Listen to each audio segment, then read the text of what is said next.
Hey everyone, Brian Zane here, and I'm back with my NXT review for November 9th, 2021. I want to apologize for my recent inconsistency with reviewing the NXT and Dynamite shows every week, whether it's me going on vacation, or me being sick and not really able to work and film and everything, or Ring of Honor obligations. It's been really hard for me to consistently watch these shows the way I want to in order to review them for you folks. So it's been a while, but I think I'm going to have some consistency for a while now. I don't see myself having any hiccups during the week from here until like the Christmas holiday. So it's going to be a while where I'm back and reviewing these things on a regular basis. So thank you all so much for your patience in waiting for that consistency to return. I'm very excited to get started once again reviewing these shows on the regular. And as always, like what you like, don't be a dick. Let's begin. A 6-woman tag team match opens the show this week as Toxic Attraction take on Io Shirai, Kacy Catanzaro, and Kayden Carter. Zoe Stark out of action after tearing her ACL last week, so she's going to be gone for a while. I wish a very speedy recovery for her. I liked Team K's entrance here. I don't know how new this is, but they're coming through the crowd, hanging out raver glow sticks to people. I thought that was kind of nice. It's a fairly straightforward match. I liked how everyone kind of got a moment to shine and show some good stuff here. There was an unfortunate point early on, though, where Jacy Jayne tries to do some kind of like rolling thunder through the ropes, but she just kind of falls on her butt and just sits there for a second and has to recover. Io with a big hot tag. She almost beats Mandy Rose with a moonsault before the pin gets broken up. Beth Phoenix on commentary near the end saying, "This match is about friendship and so much more." I'm like, for who? Like Kacy and Kayden? I mean, Io Shirai, not for her, because she's the one who in every promo says, "I don't like you, I don't like you, I don't like my partners, I don't like anybody." Gigi Dolan with an interesting finisher. I believe this one's called Uncaged. It's kind of an abdominal stretch hold position and then jumping back in kind of a snap bump or kind of a snap schoolboy bump there for Toxic Attraction to win the matchup here. I hope that, like I said, it was a fairly decent 6-woman tag. I hope that Io can place herself into like the women's championship discussion now that, unfortunately her run with Zoe Stark as, tag team champions, that whole thing was a lead balloon. They had like several months to make something work with that and they didn't. And so that was pretty disappointing that was kind of Io's big return. Like, yeah, she was a champion for a bit, but what did she have much to show for it? I wouldn't say much.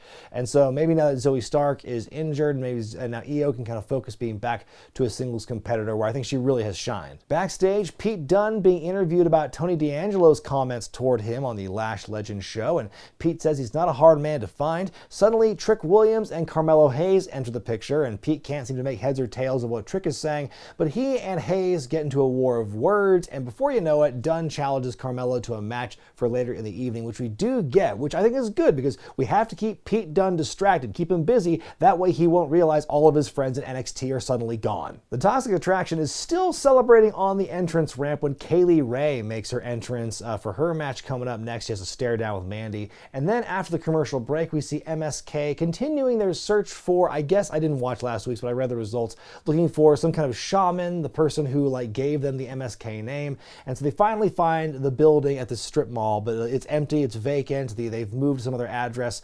420 miles away, according to Wesley. And Nash is he's very intense about wanting to see the shaman and everything. And Wesley doesn't seem so sure. So they're going to fly because it's so far away now. And they make a reference to being part of the Mile High Club. They seem very kind of oblivious. They're almost kind of like a Bill and Ted thing, which I'm not sure was their gimmick when they first arrived at NXT, but maybe they've been dumbed down or flanderized in some sort of way. Again, I probably need to go back and watch last week's stuff to kind of see if the characters have evolved at all or how much they have, because it just seems like kind of a weird thing for them, but we'll see. Back in the ring, Kaylee Ray's there for her match with Sarray. Poor Sarray. She comes into NXT with so much hype. Here, she doesn't even get an entrance. And as we all know, no entrance, no victory. This match was definitely all about Kaylee Ray here. Sarray gets like a moment of hope here and there, but then Kaylee Ray drops her with a KLR bomb on the announce table, and then one in the ring for good measure for Kaylee Ray to win here. Very emphatic victory for her. And again, poor Sarray. I've said it before and I'll say it again. Someone with so much hype, all that bloom has just fallen off the rose entirely. Backstage, Joe Gacy is being interviewed and asked why he challenged Boa to a match tonight. He goes on a bit of a rant about how people like Boa shouldn't have to hide their feelings behind masks and whatnot. It's a darn shame, he thinks it is. He talks about Harlan and how he shouldn't be ashamed of living in his own skin. He reaches out to the camera and tells Harlan, who is presumably watching, to touch his hand to the screen, says he's going to win this match for for them. We then get a report from Braun Breaker during the UK tour and talks about how much fun he's having there and how he's getting his PhD and coming for Tommaso Ciampa again down the line. And then we see Gacy in the ring against Boa, who's got a bit of a change now. He's got face paint on his face and his demeanor's changed a bit. Some good back and forth, but then a couple of minutes in, we get this very Finn Balor versus Roman Reigns moment where like the lights start flickering and we get some spooky music and Boa is now seemingly possessed. He gets a Tongan death grip or something like it onto Gacy. He fails to answer the referee's 5 count, and so Boa is disqualified. So Joe Gacy also didn't get an entrance, but he did get a victory, so he bucked the trend. He's smiling afterwards, seems to really enjoyed the chokehold afterward, and that's done. So yeah, Boa still very much supernatural, you know, tied to Tian Sha and everything. Like I said, felt very similar to the Finn Balor thing. Extreme Rules, where you just kind of like could change the lights and the music apropos of nothing, and once again it kind of costs him the match. Very similar to Finn Balor as well. We'll see if Boa can harness this ability to, you know, change the lights and make them flicker at will without getting himself disqualified in the future. We see the Diamond Mine training while Ikemen Jiro and Kushida's promo from last week plays, where they're dressed up kind of like the Creed brothers with like the wrestling headgear and the singles and everything.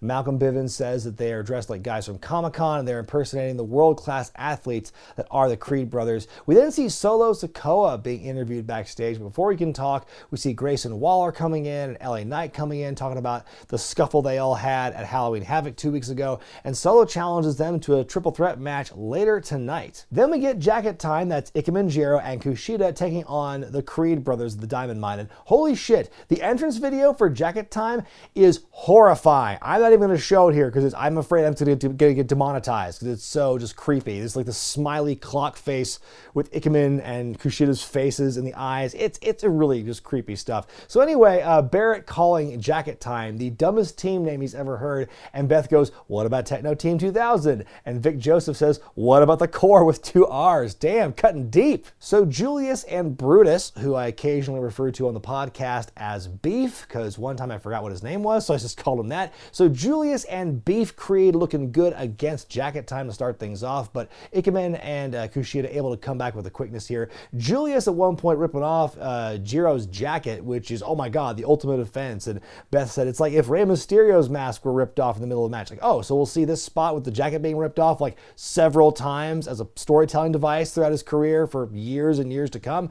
Jiro is powerbombed into oblivion, so the Creed brothers win. Then Odyssey Jones shows up, has some beef with Roderick Strong from the last couple of weeks, so he chases the Diamond Mine off and he saves Jacket Time from a further beating. So we'll get a 6-man tag team match with those guys next week. But yeah, as far as putting the Creed brothers over and getting them over as those dominant beasts they are, Julius and Beef, they certainly went a long way in doing that. Toxic Attraction are getting ready to leave the building, and they gloat to the camera about their win from earlier, and Mandy Rose telling Kaylee Ray to take a number and wait in line when it comes to a title shot. Suddenly, Raquel Gonzalez wheels by in her cool motorcycle and says, keep the title warm for me, and moves on down to the building. And so, oh, this motorcycle thing she had wasn't a one-off at Halloween Havoc. That's just part of her entrance now, based on this promo we saw where she rolls into the building. Like, man, that just felt so cheesy to me. But she keeps it short and sweet in this promo. She's mad at Dakota Kai for costing her the title at Halloween Havoc. She calls her out for a fight. Dakota comes out, and I guess her gimmick now is that she's just like crazy because like her music's changed. She giggles a lot, and she was doing some twitching in her very short mic time before Cora Jade jumped her from behind. So kind of interweaving some different storylines here. And then security hauls Dakota Kai off, and then you got Raquel having a stare down with Cora, telling her to wait her turn. You know, Dakota's hers basically, and Cora wants to go for a fist bump, but Raquel has none of it. I will say, you know, even though the women's tag team division is in total shambles right now across NXT and main roster, I really like how much time the women are getting in NXT in these different like groups and permutations and storylines. Like that moment right there, you had Dakota and Raquel and Cora Jade all involved in an angle where you're kind of cross-pollinating the storylines, and the championship isn't even a factor in this thing. So I like that. We get another installment of Chase University University, where this time Andre is talking about mental toughness and how if you lose your mental focus, you've lost, the match basically. One of the students asks him about his problems with the microphone last week. Was that an issue of losing mental toughness? And another student kind of sticks up for Andre, and then Andre yells at the first student and kicks him out for asking such a silly question. We had another vignette here. It's grizzled young veterans, and they're doing urban training where they one of them pretends to be injured. The other one takes a stranger's phone and orders food with it. First of all, the time it takes to get your food delivered when you order from like Grubhub or Uber Eats or whatever, it's way longer than them just going to a restaurant and eating. I feel the turnaround time would be much quicker at this point. Second of all, what is this storyline? Why are Gibson and Drake, they're reduced to just being, it's kind of like the Los Guerreros, the lies, cheat, and steal thing. And the whole thing is like, if you can distract a stranger, you can distract a referee. And like, Drake's like, oh yeah, like, wait a minute, like, no, how long y'all been wrestling? You just now realize that how easy it is to distract a referee? It just seems kind of a weird, like, a betrayal of character for these guys all of a sudden. When did GYV turn into Bulk and Skull? Cameron Grimes, who last week won it big in Duke Hudson's poker room, takes on a new guy by the name of Feng. Some enhancement talent here. Grimes working over Feng during the match as Duke Hudson makes his way to the ringside. Grimes wins with a very bad-looking cave-in. I don't know what happened there. It just did not look very good. But they showed a replay of it. But anyway, Grimes wins, and then afterward, Hudson, calls him out. Basically asks you, I have to know, like, was it just dumb luck where you beat me, or were you hustling me? He calls Grimes a whole bunch of names, calls him a hick and everything. And Grimes says, hey, you know what? I might be a hick, but I still get it done. And he admits that he actually played and hustled Duke Hudson here. And Duke is very upset. He vows revenge. And next week they will have a poker showdown as opposed to just being in the poker room last week. So are we just going to see more poker? Are we going to see like loaded cards or weighted cards or something? Will Duke Hudson have a friend who's like the dealer who beats him up? I'm very, it's going to be interesting to see where this particular angle goes. Also, what happened with Cameron Grimes' whole thing of looking for love? Has that been derailed by this feud with Duke Hudson, or is this just kind of side quest, or what's that about? Triple threat match up next. Solo Sikoa taking on LA Knight and Grayson Waller. I couldn't help but notice, because Waller's whole thing now is about like Tinder. He's like swiping right all the time. He's him on his phone. Is it too confusing that you've got Grayson Waller on NXT and Austin Theory on Raw, both doing cell phone centric gimmicks? I mean, I know it's across two different brands, but to have two cell phone related gimmicks happening at the same time, just, it's a bit much, I think. Sikoa showing his strength until LA and Grayson are able to work together for a while against him.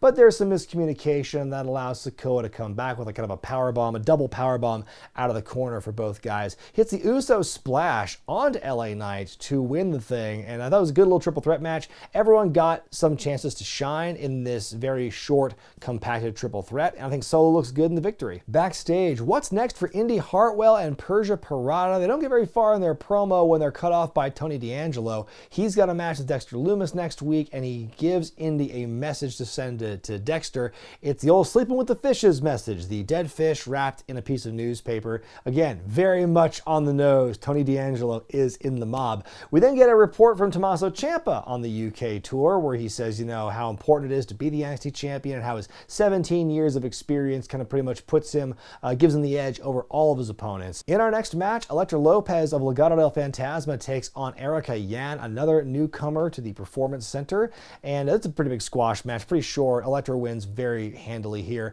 The storyline seems to be Santos Escobar, for whatever reason, has been MIA, and Elektra seems to have taken on the leadership role, seems to be recruiting Zion Quinn to the group, and so she calls Zion out, and Quinn appears, and so yeah, she offers him a spot in the group. He respectfully declines, and Wilde and Mendoza take great offense to him saying no, but he basically takes care of them in short order. And then Elektra goes for a slap and it gets blocked, a slap and it gets blocked, and then Zion kind of like twirls her around like he's dancing with her, and they look into each other's eyes like, ooh, is there love in the air here? Like, it just felt kind of cringy to me. Wade Barrett said it best on commentary in this show. We've already seen too much love in the air in NXT as of late, and I kind of agree. Maybe I'm wrong, but I think there's a ceiling on like how well you can push like a badass fighter who's also a ladies' man, who's also a babyface. Like, that's the weird thing. You don't see too many like babyface players in wrestling, or like, romantic types. And so who knows where this is going with Elektra and Zion, but right now I'm not totally into this thing. Kyle O'Reilly is interviewed about he and Von Wagner's loss to LDF last week, and he says, they're going to regroup and they are going to go for the tag team championships. And that brings Imperium in to talk some trash to Kyle, but then Von Wagner, as he often does in this relationship, just shows up and kind of chases off the baddies. And so the tag team champions are walking off and turning around here. On we go to our main event of the evening. It's a non-title matchup as Pete Dunne takes on Carmelo Hayes. Early on the match, Dexter Loomis pops up and does commentary, or joins the commentary team, by which I mean he puts the headsets on and he just stands there very quietly, menacingly. It's a good clash of styles in this match. I love the contrast here. It's Pete Dunne with the very physical, technical ability and all that joint manipulation and whatnot, butted up against Carmelo's high-flying ability. It makes for a very fun match here. My favorite part in this match is Hayes hits a code breaker on Dunne, who sells it kind of like, it reminds me of Rob Van Dam when he took a DDT, just like spikes himself and just is vertical for a minute. That was really good stuff. Hayes tries to win the match with the Gargano escape, and then there's some stuff on the outside.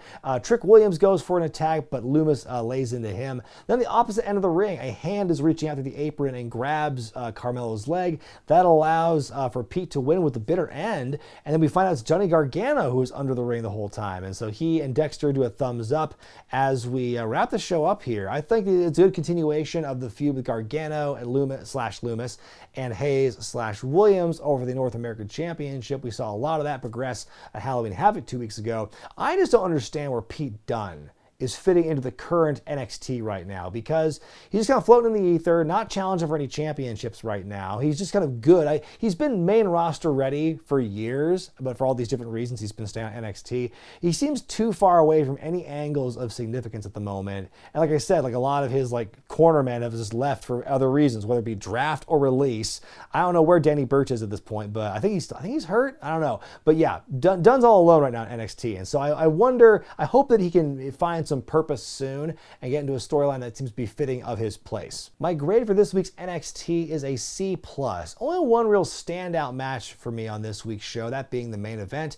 Other matches besides the squashes to me were just okay. A couple of strange storylines going on with this show that have me, I'm withholding full judgment at this point, but all I can say right now is they're kind of trending downward. I am always impressed though by just how many people they have been able to cram into each episode of NXT, getting all these different characters over. And what I also am impressed by is just how much overlap we are seeing between different wrestlers. Tony D'Angelo seems to be picking fights with just about everybody, seems to be involved with a lot of different people. You've got this thing going on with, Toxic Attraction and some kind of beef with Io Shirai, but Raquel Gonzalez is still kind of lurking, but she's working with Dakota Kai, who's got beef with Cora Jade. We're seeing a lot of different overlap with characters right now. I've said before that what can really make a particular wrestling product or a show stand out is when the world in which they occupy is a living, breathing space where they do kind of interact with each other and they acknowledge they all kind of exist in this world together. And I feel that for a long time on the main roster, everyone is kind of an island unto themselves,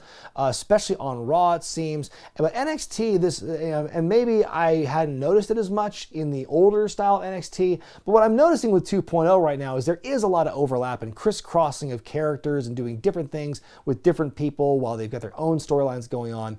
And I think that's very admirable. So I think that's a great thing that NXT is doing. Keep that up. But what did you think of the show, folks? Let me know in the comments section below, and stay tuned for tomorrow night when I have my Dynamite review and my predictions for Full Gear later this weekend. Also, get a good look at this bad boy. Get a look at this beard, because after this weekend, it's not going to look like this anymore. The beard poll is still going on through the end of Friday. It is a dead heat right now between the Hardy and the Bagwell, and I'm very nervous about either of those. But go check out the video right here in the corner, and the link to the poll is in the description here. And you can vote. You still vote on which beard style you want me to get, and of course that will determine the percentage of the money I am donating to those specific charities listed. So go watch the video for more info if you've not seen that yet. Go vote in the beard poll to determine my follicle fate. And until then, folks, I'm Brian Zane, and I'll see you next time.